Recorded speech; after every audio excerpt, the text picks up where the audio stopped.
Hi, everyone, and welcome to Momentum Boost. I'm your host, Adrienne Gould-Davis, and I'm so grateful that you chose to be with me tonight because this is going to be an extraordinary episode. This month, we are, of course, continuing our focus on Israel, and tonight we're going to spend our time together hearing extraordinary, inspirational stories of how Israel continually steps up to lending a hand whenever communities around the world are in need. And we all know that Israel is geographically a tiny country. It's only about 8,000 square miles, comparable, of course, to the size of like the state of New Jersey. But despite its small size, Israel is a powerhouse when it comes to offering worldwide humanitarian aid.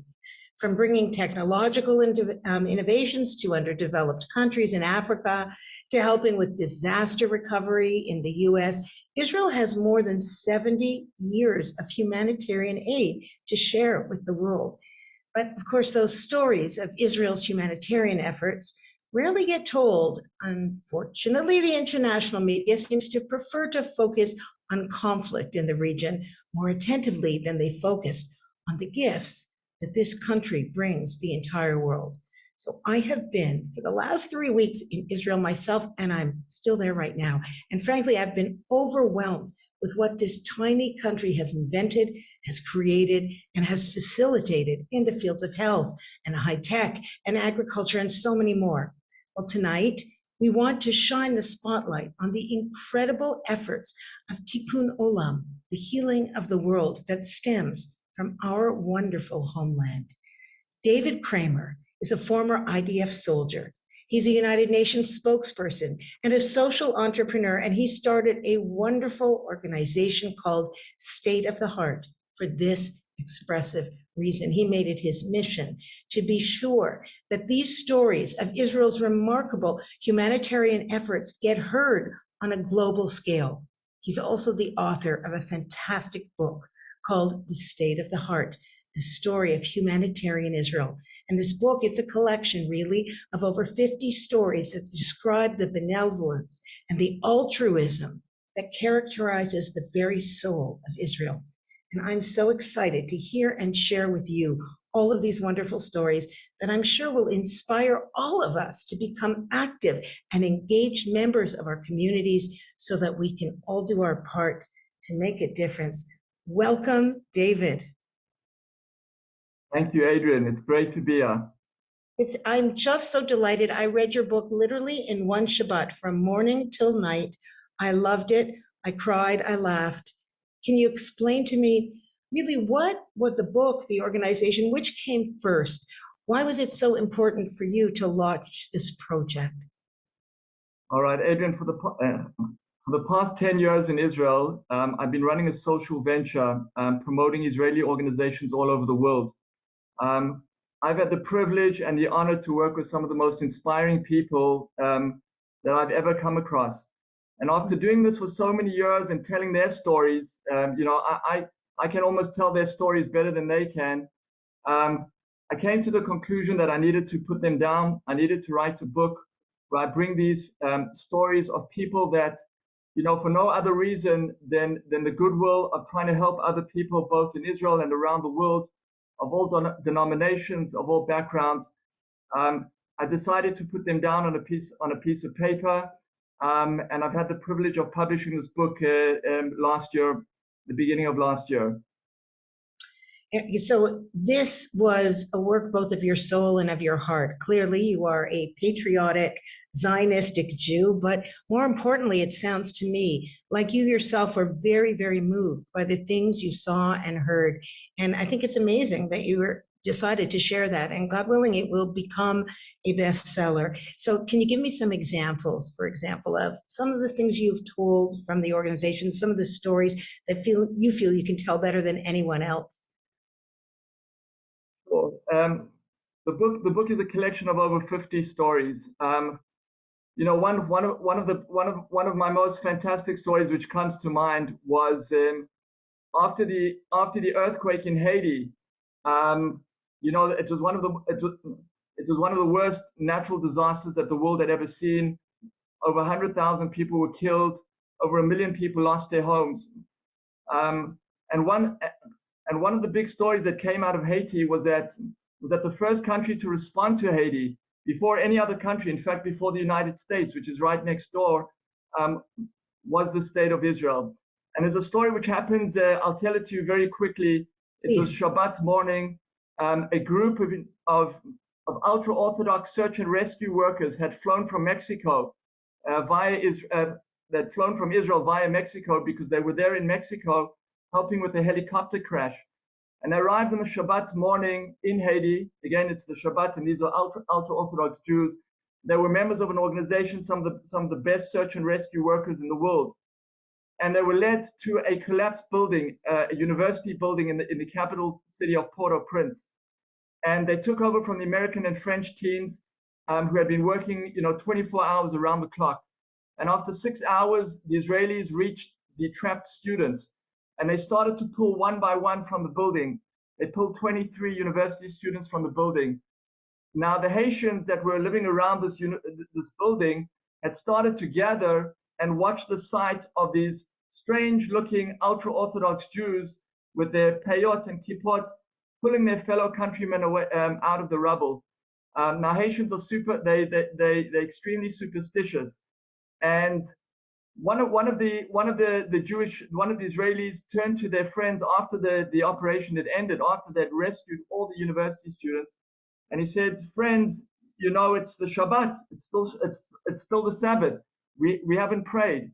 So they took out their talitot. They took out their standing on top of the rubble of the building. They took out their talitot. They faced Jerusalem and they started to pray. Now these Haitians are watching these Jews pray towards Jerusalem, and the sight you have to try and imagine. These, covered in white shawls. These guys are swaying up and down towards praying, and the Haitians thought that these were angels, the way that they described it. And they came up to the Israeli team and they started to hug and kiss them. In fact, some of them even started to bow down to them. And I just think, for me, the story just brings so many different narratives together. The fact that Jews from Israel are standing on a pile of rubble across the world on Sabbath, praying after just saving, total strangers that that a couple of hours ago they had no idea who these people were. It just really just embodies what the state of Israel represents today. I think it's worthwhile to mention, because you mentioned the fact that they were ultra-Orthodox a few times. I think it's important to mention that one of the fundamental tenets about what it means to be an observant Jew is to recognize the principle of pikuach nefesh, which is to save a life. And that supersedes everything. To save a life, whether it's Sabbath or Yom Kippur or anything else, that can come first. And so in many ways, they are working on the Sabbath in that way is a true expression of what it means to be a Jew, I think. So, you took what you took and I took that, because that really is the direction that I'm looking at. Now, what about Surfside? It's still very, near, and I knew people who were involved in it, and it's painful.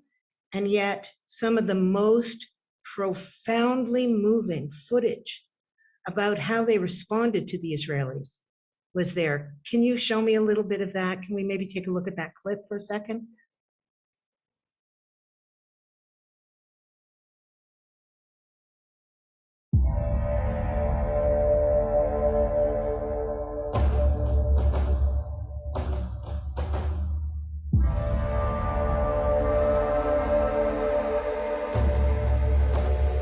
This incident happened around 2 o'clock this morning when most people were sleeping. Hundreds of rescue workers have been going through the rubble, and some family members, desperate for more information on their loved ones, are still waiting. Surveillance cameras nearby captured the chilling moments. The building pancaked as people were asleep in their homes. Search and rescue efforts continue at this hour, 10 hours after the first calls for help. Police tonight saying 99 people are unaccounted for. And as search and rescue efforts continuing now into day 4, Israel sending an elite team of specialists to go and help out. A 10-person team, including Homefront Command reservists and representatives from the Foreign Ministry, heading off to Florida late Saturday night. When I heard of the collapse, I was thinking we can help. We specialize in building destructions. We call ourselves ISR1. Our main objective is to give assistance and to save life inside Israel.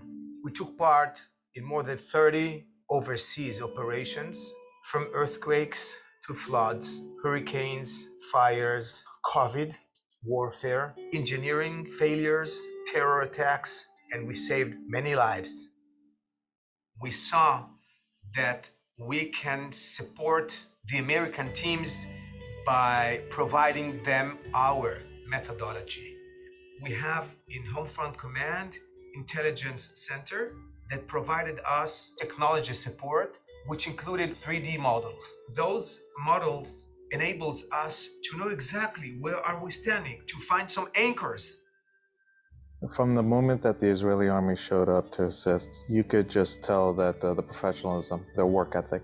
As soon as they arrived, we attached them to our teams and they worked as one. And you could just tell that these individuals were in the right place. More importantly for ourselves, they reaffirmed with the families that everything possible that could be done for the families were being done.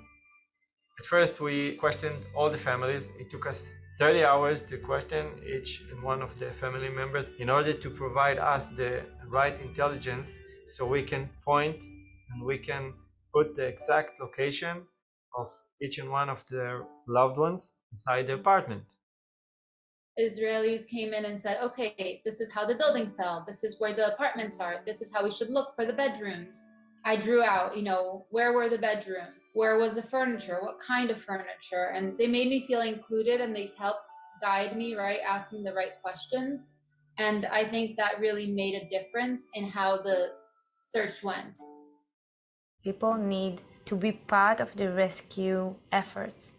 Like, I'm a mother and I was just thinking about me in the same situation. And the moment that I realized that, we are doing it together.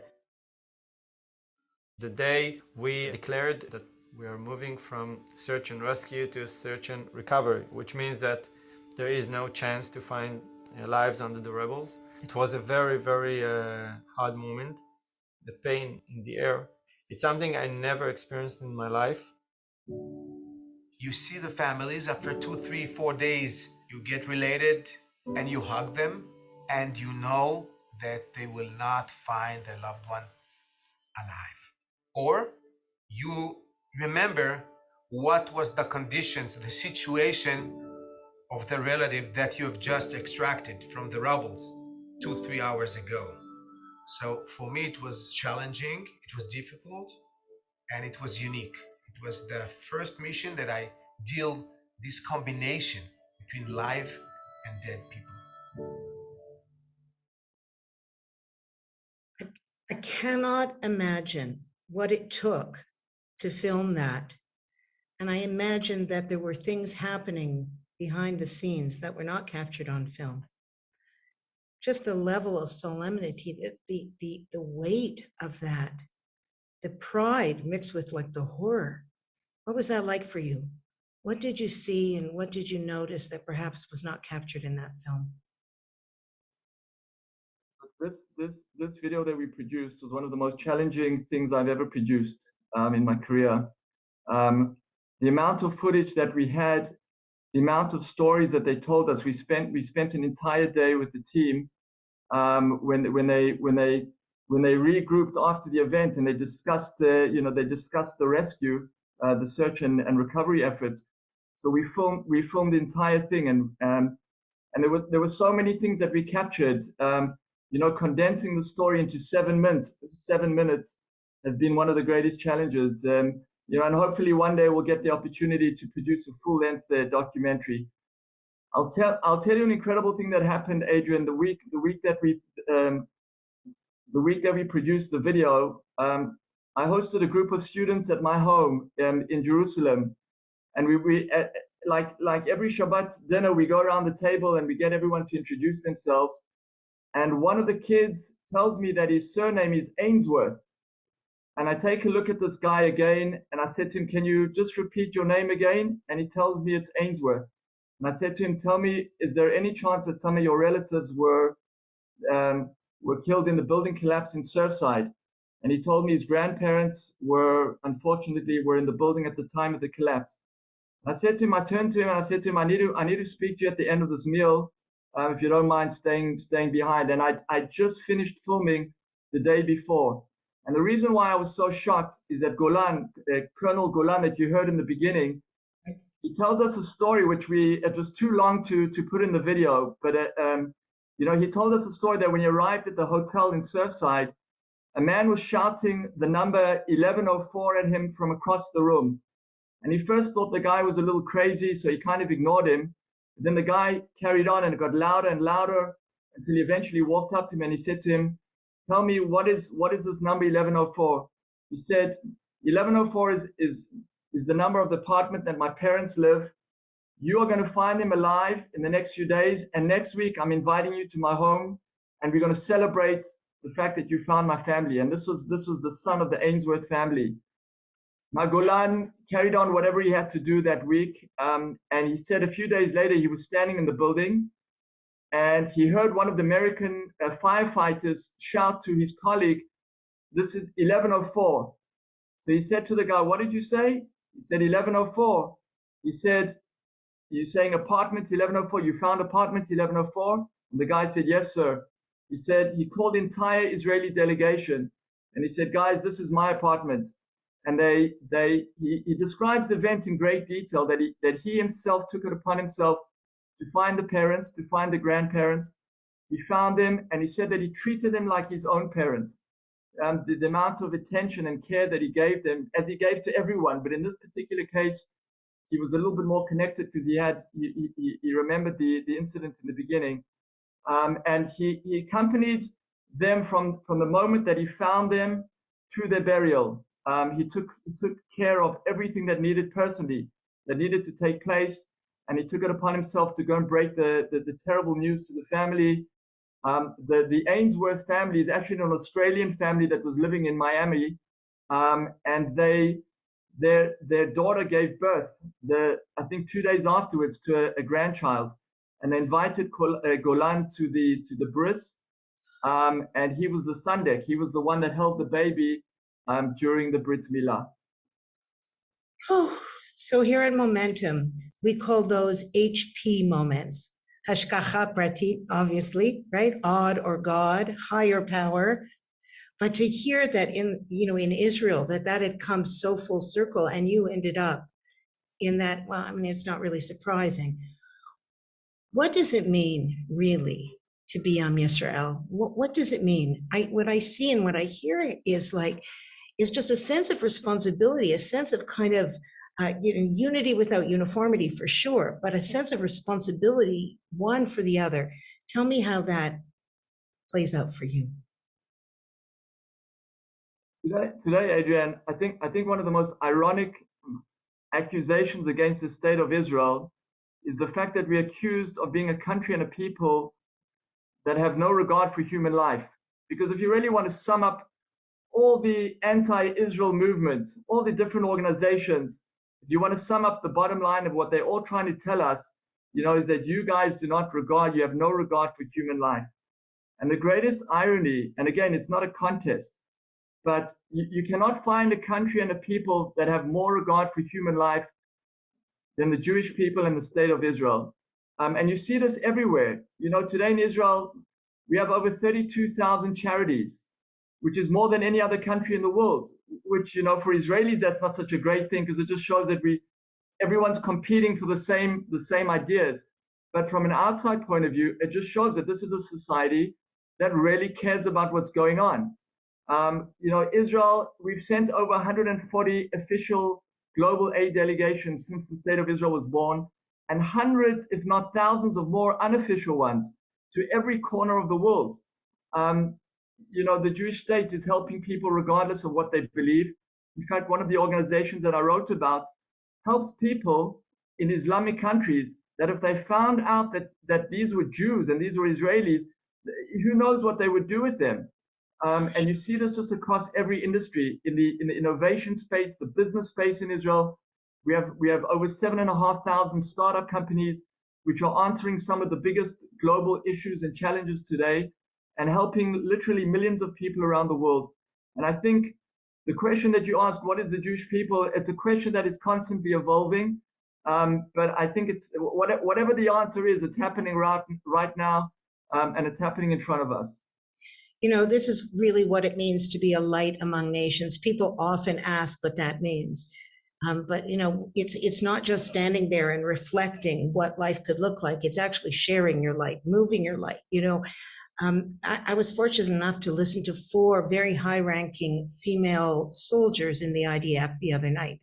And some of the audience were asking these kind of questions. Why is it that we only hear about, you know, Israeli soldiers as being all of the vile things that they say about us, when we know that this is not the case?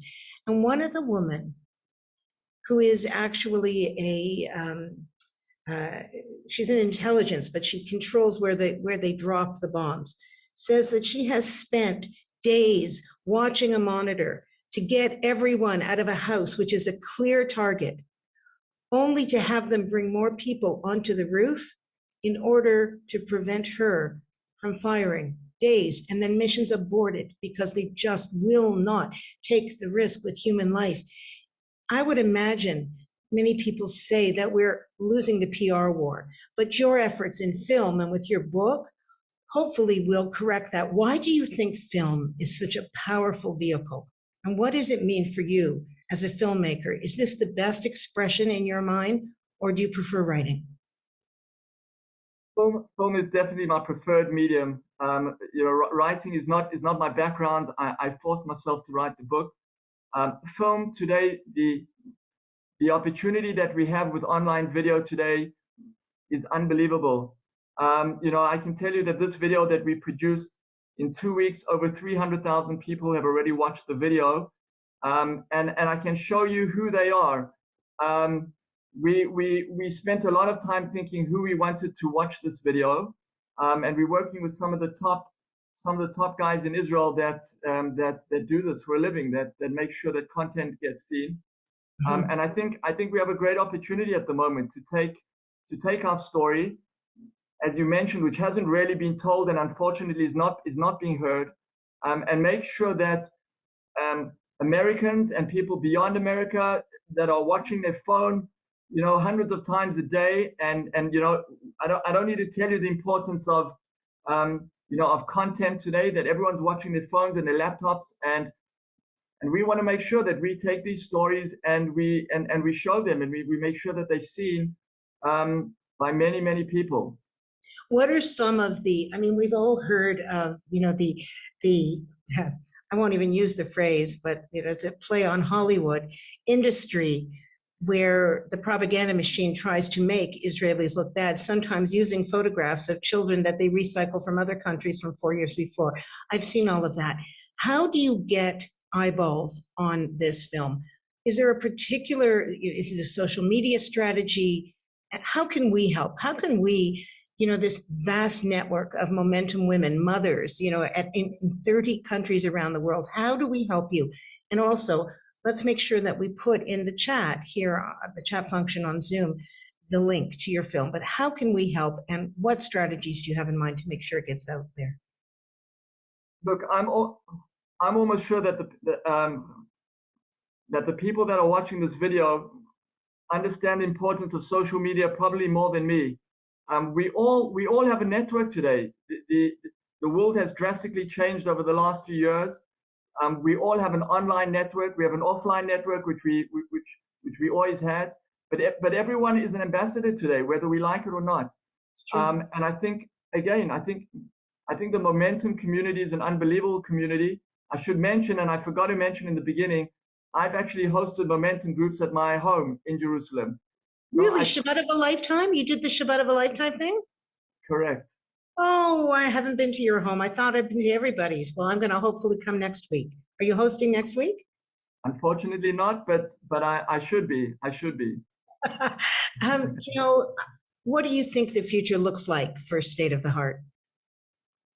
Look, we have some of the most incredible stories to tell. I can tell you, like I mentioned to you, for 10 years I've been working with people in every industry in Israel. And like I said, like the solution to us is very simple. We want to take the best stories of Israel, of which there are hundreds, of which there are thousands, and we want to take the best videos that we can produce. And we, thank God, have had the opportunity of putting an amazing group of people together that is able to realize this vision. And we want to work with people like you, incredible organizations that can help us in this mission to get these stories in front of as many people as we can. And we want to do this over and over again. You know, Adrian, you mentioned, you know, the PR against Israel. We do not understand what's happening on the other side. And I don't want to sound like a propagandist, but the other side, the people that don't support us and don't like us, are investing billions of dollars. It's not just a small once-off effort.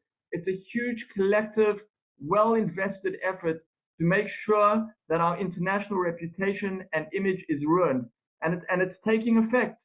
It's taking effect not only on the non-Jewish community, it's taking effect on our own community, which unfortunately, worse than all, is starting to believe a lot of that. And we just want to do this over and over again to make sure that our story, who we are, what our values are shared and seen by as many people. So, you know, given the algorithm and the way social media is like an echo chamber, if something comes across that is positive about Israel, it's likely that the people that you need to hear this are not going to hear it. So I'm thinking that strategically, as you know, these 25,000 Jewish mothers who will be listening to this, I'm thinking that perhaps there's a way to, you know, use as a tagline for these kind of films. Watch this, you will not believe this. What country do you think this is? So that you get people to click on it. Because the minute you put Israel in your subject line, it's going to be filtered out. And I know what you're saying about young people. I mean, there's so many woke young people. My own children are part of communities where, you know, their heads are turned in their colleges and their universities and all of that. I wish you tremendous strength to keep going and doing this. I agree with you. I think film is the way to go. I think your book is just unbelievable and totally worth reading. And your efforts are hopefully not in vain, that we will all get behind you. You'll have an army of Jewish mothers. What do you think of that? How will that be? Unbelievable. If I didn't know momentum, I wouldn't believe you, but I do believe what you're saying. Yes, we're the Pashmina Brigade. We are soldiers. We are serious Jewish mothers. I'm going to give you the last word here. If you had one message that you wanted to get out to all of us, what might that be? Message to you all. I think we're all part of an incredible journey here. I think we're part of an incredible people. Like we've spoken about now. There are so many amazing things to be proud of. We have so much to be proud of, not only in the state of Israel, but the Jewish people around the world.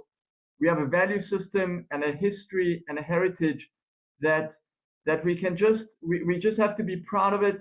We have to make sure that our kids are proud of it, and we have to do everything in our power to make sure that that we stand up for what we believe, and we don't listen to the noise out there, because there's a lot of noise in the world today. We stay true to who we are, and the rest will take care of itself. Well, as I'm sure you know, there is a beautiful, beautiful Perkei Avot, the ethics of our fathers, that says it's not incumbent upon you to complete the task, nor are you free to refrain from beginning it. That where there's much effort, there's much reward. May you know that your efforts will be rewarded. And we're all so grateful for you, David. Thank you. Thank you so much for joining me this evening. Thank you, Adrian. So grateful, really and truly. Wow. Wow, wow, wow. Okay, well, this conversation has been extremely inspiring for me, and I'm sure for all of you. I personally feel even more motivated to make a difference in my community. And I'm sure that many of you joining us tonight feel exactly the same way. And you know, you can work your social media, make sure you get those clips out there and continue to stand strong and represent Am Yisrael Chai. And we hope you'll come back in the future and share more stories with us, David. It was wonderful to have you. And so for myself, Adrian, and all of us at Momentum, just remember that as we learn and grow and advocate together, that the highest form of wisdom will always be kindness. Thank you so much. I've got 1,000 questions coming from deep within. Wanna cut through the clutter. I need to know that my next move matters. wanna see. Unleash the energy, this energy, that's where I wanna be. This feeling inside.